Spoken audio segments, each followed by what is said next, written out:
This podcast is recorded on Aboriginal land. We pay our respects to elders past and present and recognise that sovereignty was never ceded.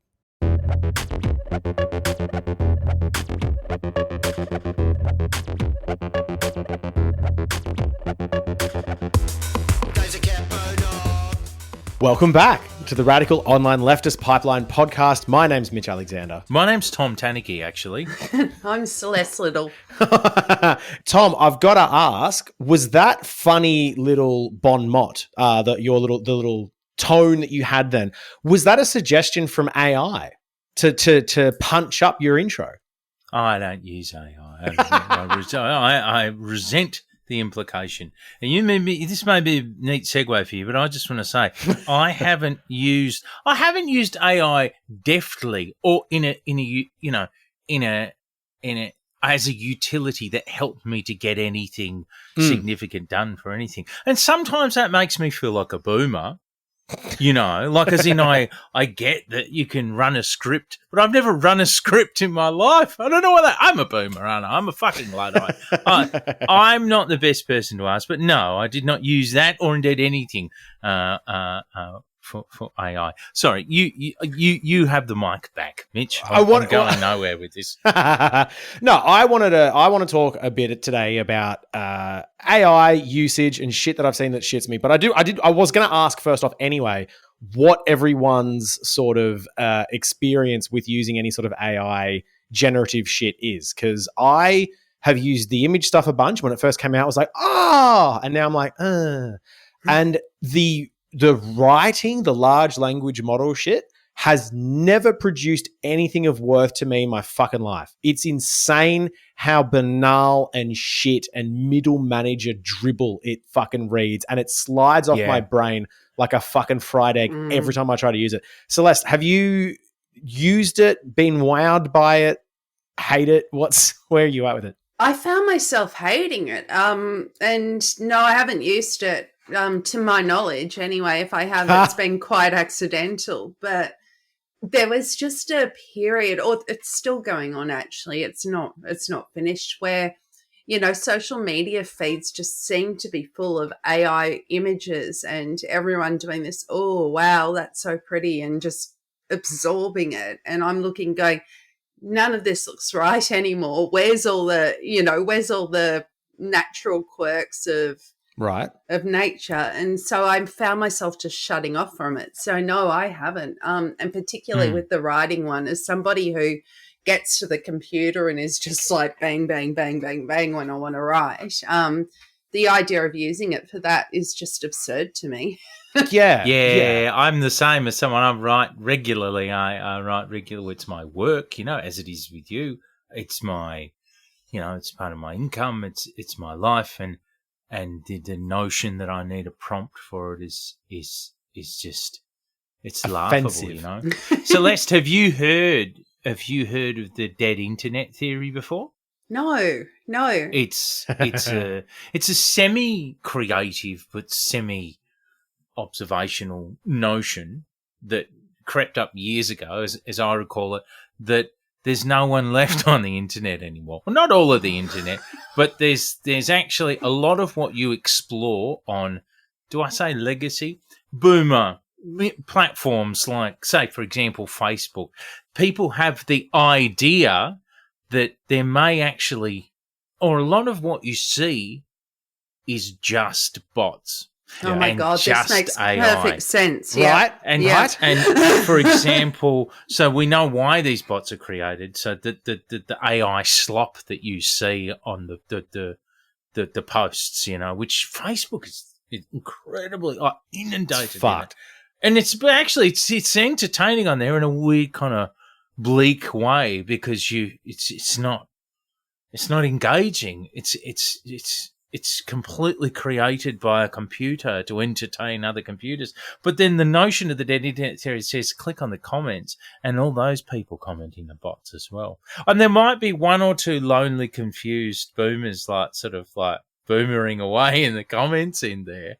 But the notion of the dead internet theory says that by and large, the internet is just like, just a 10 million dusty byways with only bots communicating with other bots, and in there, you know, and that AI slop, that's the biggest sense for me that AI's given me.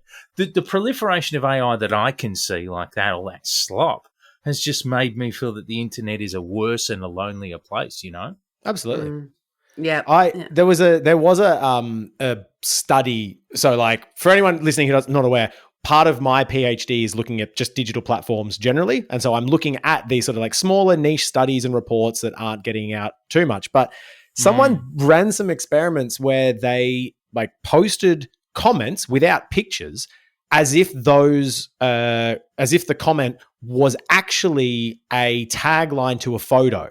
So, like here's the lovely bride and groom on their fantastic wedding day. Don't they look gorgeous? I'm so happy to have such a good day.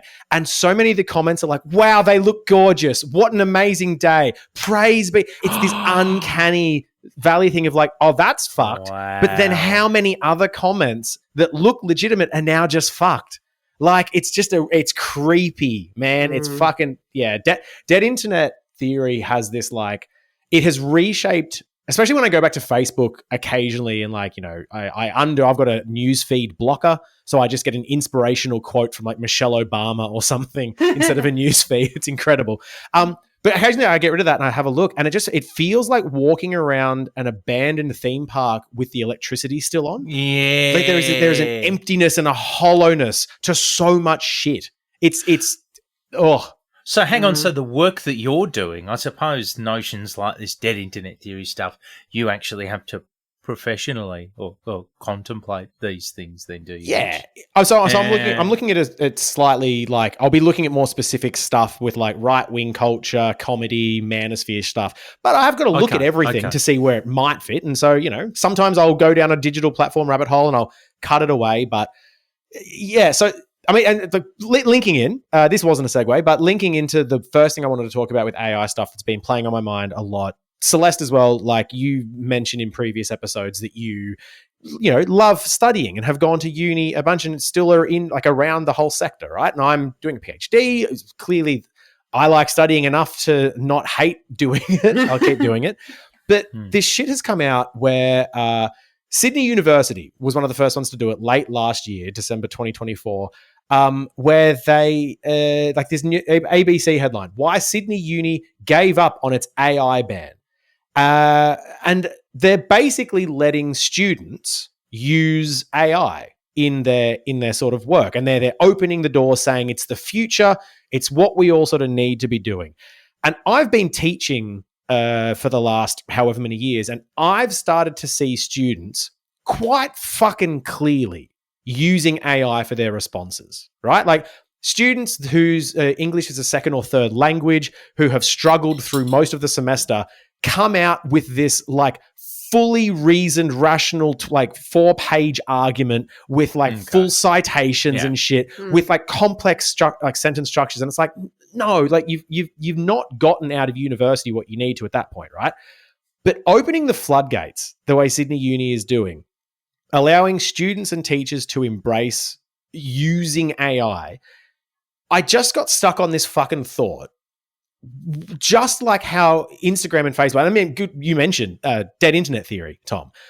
I think like dead university theory will be a thing soon. Yeah? So with Sydney Uni, this idea of dead university is stuck on my mind, because if we have unit coordinators and tutors coming up with the material using AI, right?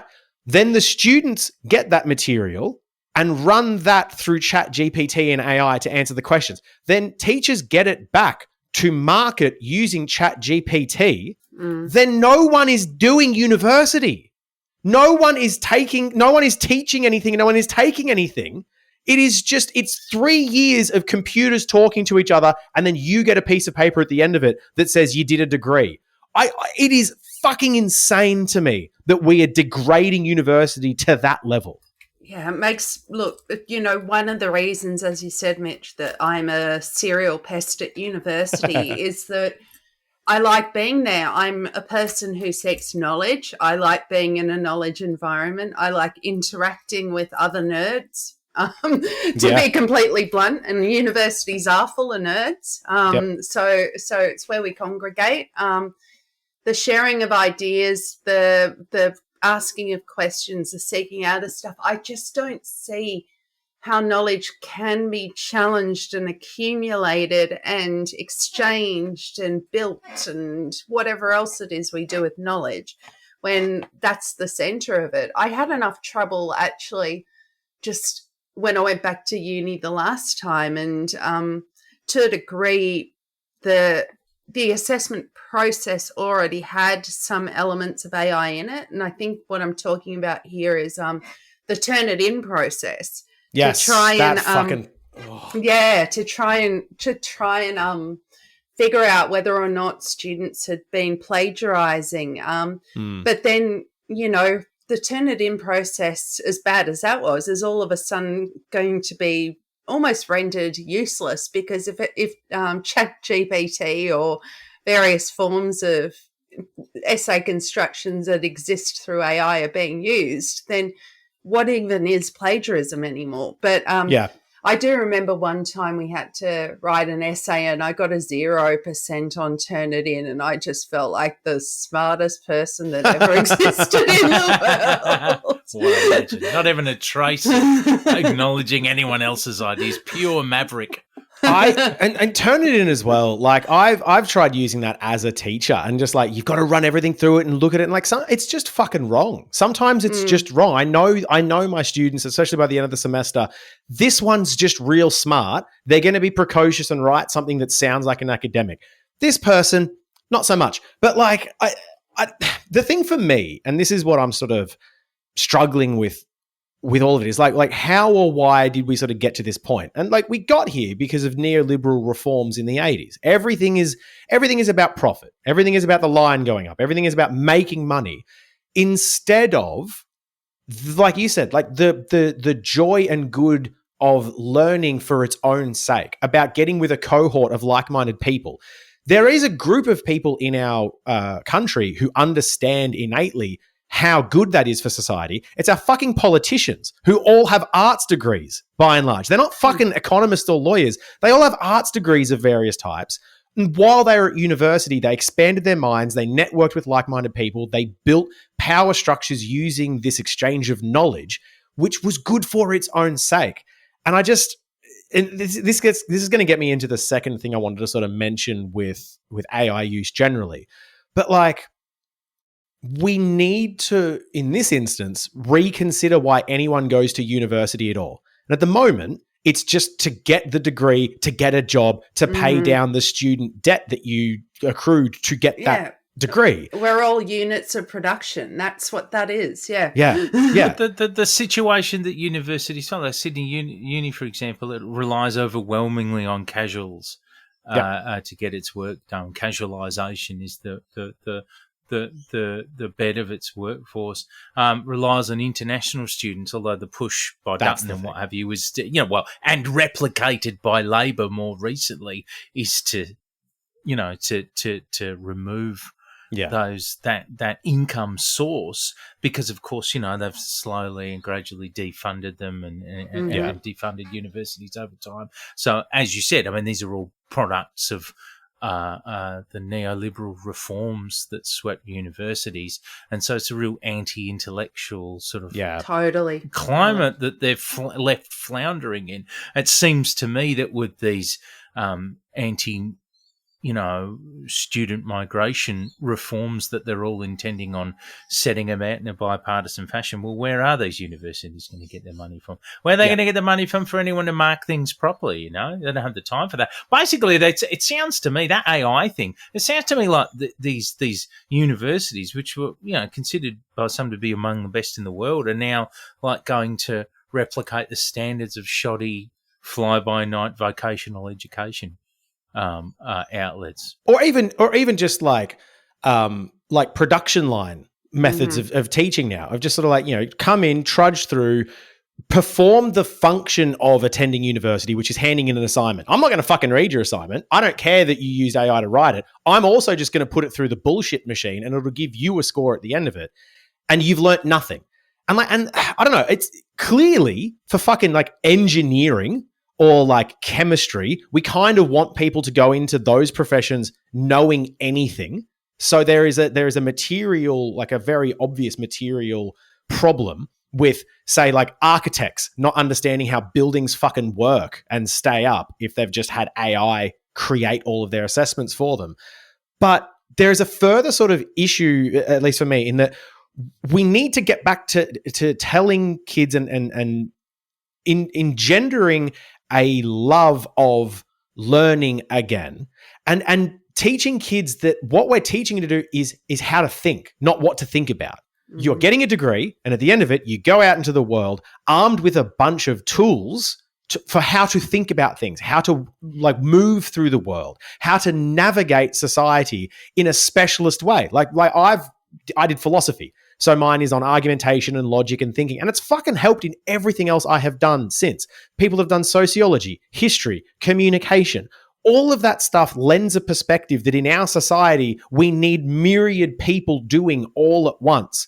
And you don't have to like go to university, do philosophy, and then stay in philosophy. Go get a private sector job or whatever while they're around. But you'll be improving the place if you do it. There is worth to doing it.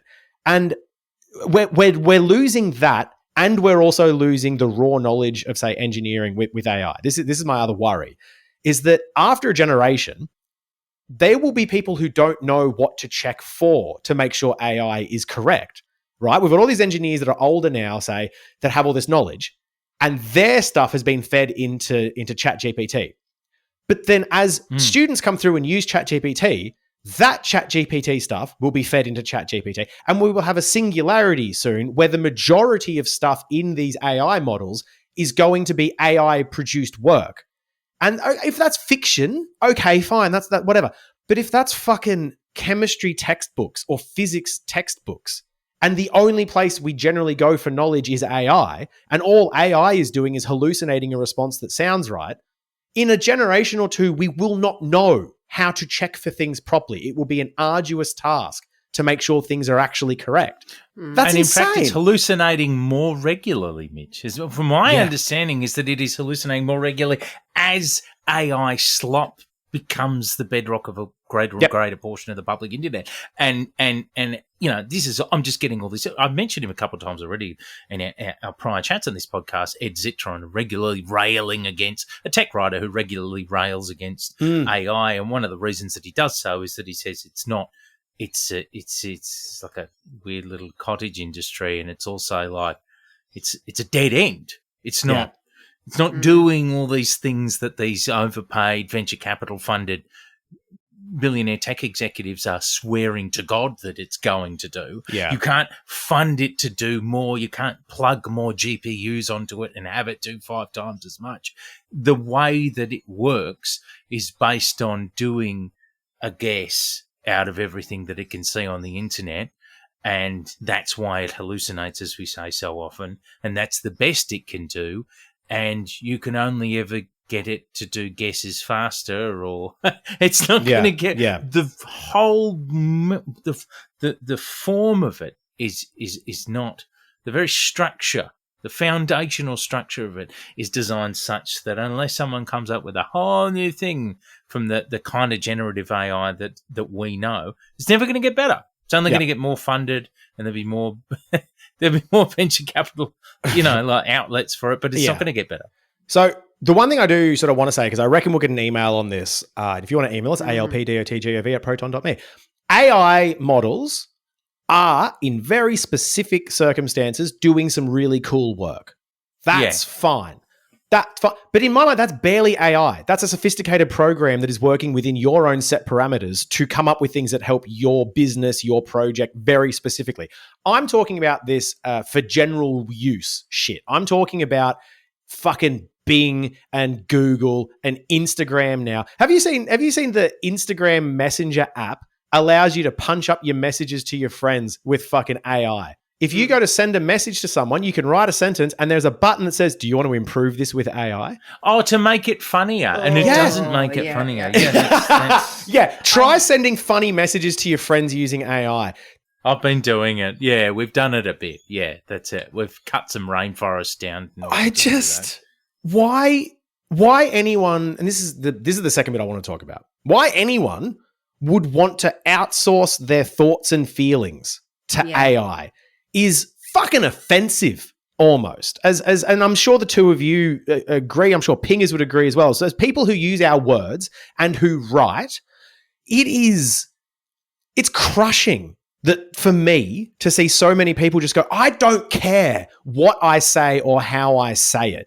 I just want to send you slop so you know that I had one errant stray thought. A couple of synapses fired and I went, Taniki, ha! And I'll shoot Taniki a message. I don't care what it says. I don't care what he says back. I want AI to summarize to me the messages that he sends me as well. Because I don't have fucking time to think about you, Taniki. I don't give a shit about you. I just want you to know that I was thinking about you. I've started to see a thing, right? I've seen it a few times, right? I bet you it happens a lot. I'll take for one example. I won't say his name. He'd love it if I said his name. He'd feel like he was in a whole direction to his life. He's a useless cunt.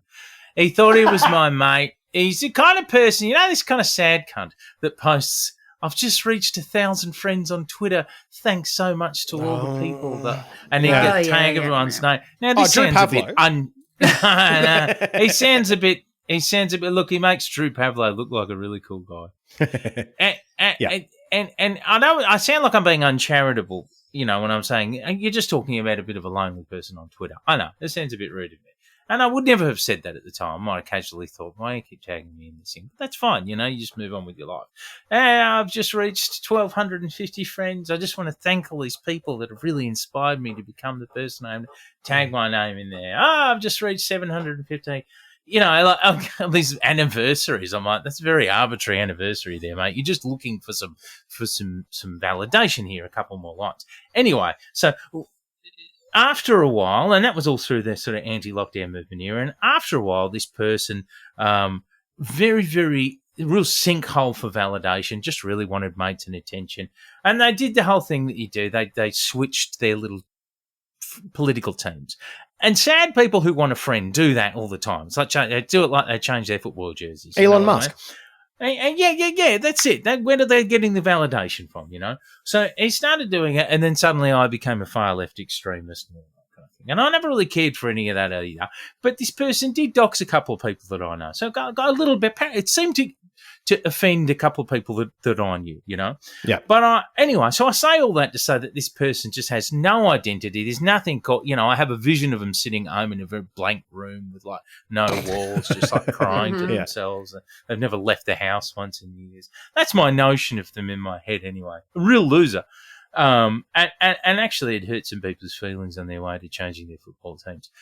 The bottom line is, this is what I've seen a few times. This is where I was going. I went on their website, and they have all these articles about like far left extremism, far right extremism, this and that, liberalism, this and that. And I ran all of them because I had a hunch with this person. This person doesn't do any real work. All of them were AI generated. Jesus. And that's the first time I saw that. But I've since... that got my hackles up. I'm like, you would do that, wouldn't you? Because you want the validation of people going, oh wow, he's a writer, but you don't have anything to write about. What am I supposed to? What do I just go like that? Yeah. What am I supposed to do when I've done that? They don't have any. They don't have any specialties. They've never had any authentic pathway to anywhere. They just want people to press the buttons that make them feel good online. And so they have these websites full of fake AI stuff. Keep your eyes out for, because it's everywhere. It's becoming increasingly prolific, and it's sad, because that's a real use case for AI, is like making that person feel good about themselves. But it doesn't make AI useful, does it?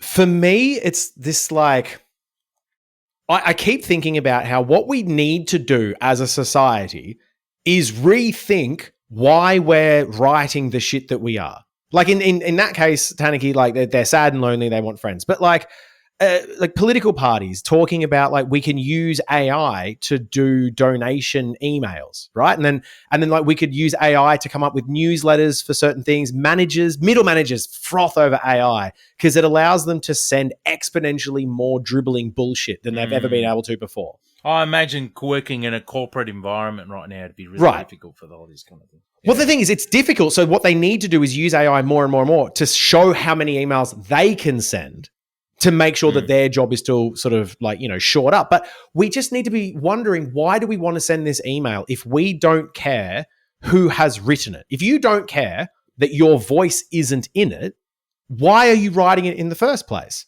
Because like for like you two and for me, I've done it in the past as well. We are people who have written things based on like advertised as our opinion. And I think everything needs to get back to that. If I'm going to write anything, it should be for a fucking purpose. And I think what I would encourage everyone listening to do is, if you're about to chuck something into AI, just fucking step back and think, how much do you need to write? How much do you actually need to send it? And then could you just send a one-line version of that instead?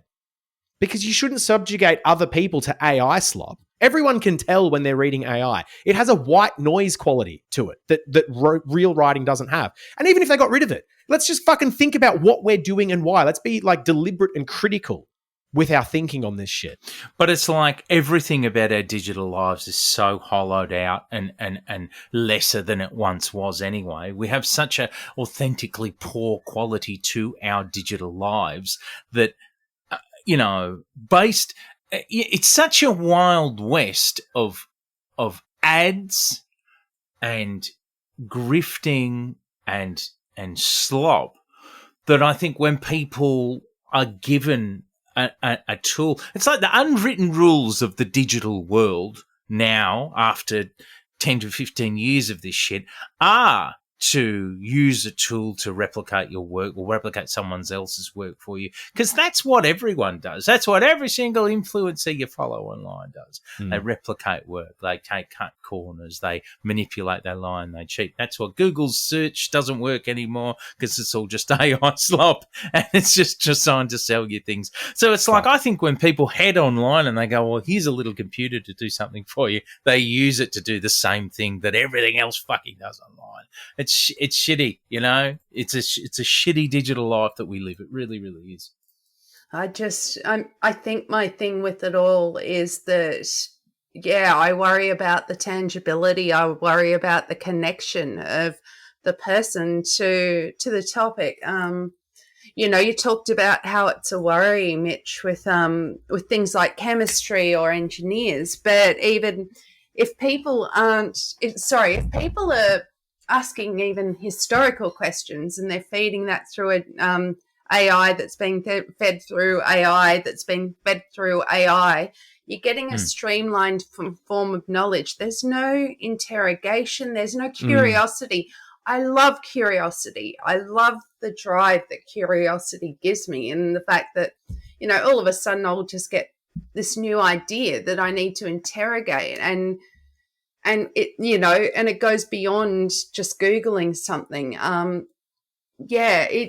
me, that's a small, sad little world at a time when people think they're more connected than they ever have been before. Studies have come out as well showing that like people up front think that they are more connected, but on different ratings of loneliness, we've never been lonelier. Like Western society, at least. And it's directly correlated with how much you use, digital interfaces, social media, all that sort of shit. It's grim. I think one last point I personally want to hit on this is encouraging people not to use AI. Hey, don't. But specifically, I want to encourage you not to use it, even in those moments where you couldn't be bothered writing something, or it's for something sort of inconsequential, like, I've got to write my real estate agent or a politician, whatever, something like that, right? And it's this high-minded bullshit leaning into boomer or even like spiritualist idea of mine, probably. But I will remind everyone that I'm always right. That's this problem of that when you thanks, Tom. When you do things ironically or jokingly or semi-serious or whatever, there is this unfortunate effect that in a lot of cases you can start to just it normalizes, right? We're talking about the normalizing effect. The more often you do things, no matter what, it starts to become a more sort of unconscious reflex, yeah? And so if you're going to use AI for just the bullshit, just be careful, because very, very quickly you'll start to come up with justifications for why this other thing isn't really worth your time. You can use it for AI. And then why not just use AI for this one thing? Oh, I'll only use AI to message Tom on Instagram this one time, and then I'll get back to messaging him normally. You won't do it. It will slip. And so my encouragement is to take a hard line with AI and ignore the dipshits telling you that it's a time saver and it's really good, because they're also insufferable cunts, and you know they are. You don't like those people. Whenever they come up with anything, you know they're the type of people to avoid, yeah? So don't take their advice. Take the advice of the beautiful people on this podcast who are very smart and charismatic. Take a hard line with AI, because otherwise you will backslip into normalizing it, because the more you read it, the more it's going to seem readable to you. And when you read AI now, you go, that fucking sucks and I hate it. So don't normalize it to yourself. Don't allow yourself to go, oh, I'm happy with AI slop. I'm happy with dog shit images. I'm happy with my social media being full of dead people, dead bots doing nothing, AI generated images. Don't fucking settle for it. And at the very least, what you can do is not use it yourself. Just want to have a quick little whinge here, everyone. Thank you so much for hearing the whinge in advance. Last week, I had an article published through our Independent Australia that you should all be aware, I hope. Maybe you're right. Now you are, that I publish fortnightly columns, usually observing on this and that and the political fringe in Australia. Last week, I published an article on essentially the right of neo-Nazis to do neo-Nazi salutes, particularly without then expecting to be thrown in jail for a mandatory minimum of 12 months as voted in by the left wing, I use that moniker loosely, Australian Labor Party. Incredibly illiberal. I don't mean liberalism here. I mean illiberal as in anti-freedom and very sort of, proto-authoritarian kind of whole. No, authoritarianism. That's what it is. Let's face it. So I found myself in the ignominious position of having to, from an anti-fascist position, defend the right of neo-Nazis to salute, which is fucking shameful, but it's where we're at. Now, it's not the only protest freedom that I feel that I should have to defend, and nor have I done. But for example, I have been there for years defending the right and championing the right of environmentalists, climate change activists, obviously pro-Palestinian activists, myself and my fellow anti-fascists and this and that, over many years, different stripes of activists to do their thing and to do their thing with an expectation to do so with, and to do so without being harassed, jailed, brutalized, stalked, literally stalked often by the police and state intelligence. I've been there for all of that. But so too do I have to be there for Nazis. And I have to do it because I am watching the state's raft of new laws designed to repress them, to suppress their growth, have exactly the opposite effect. These laws are helping them.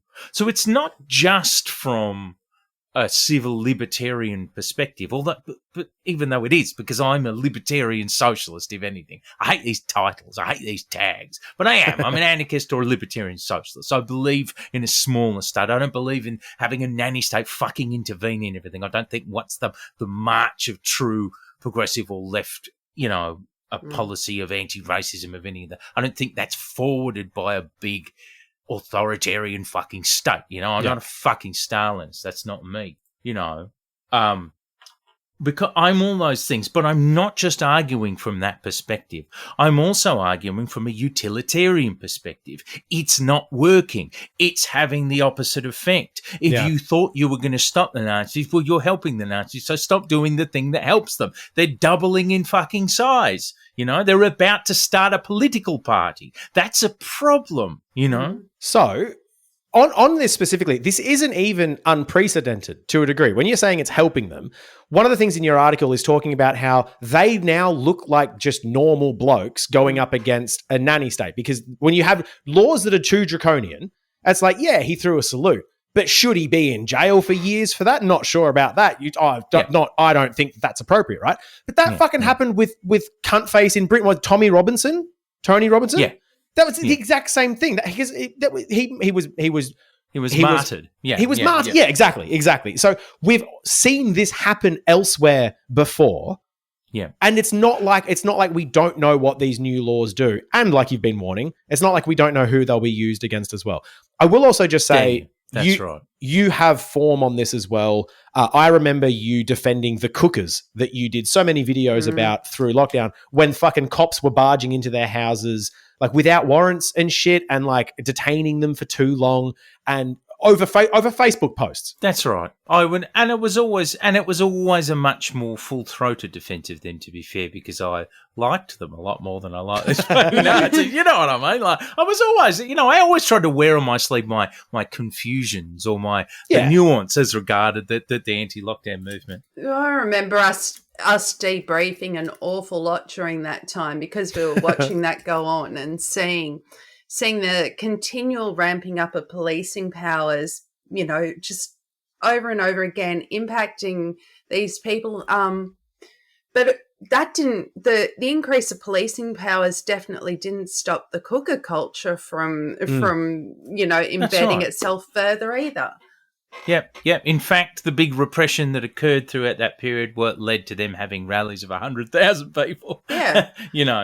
So look, but I to my point, I received a fair bit of backlash privately and publicly from certain left elements, including one person who said on Twitter, they go, here's more evidence that a lot of the radical left are actually just libertarians, which I read and I laughed at because, as I just said a moment ago, well, yeah, actually, but some of them are.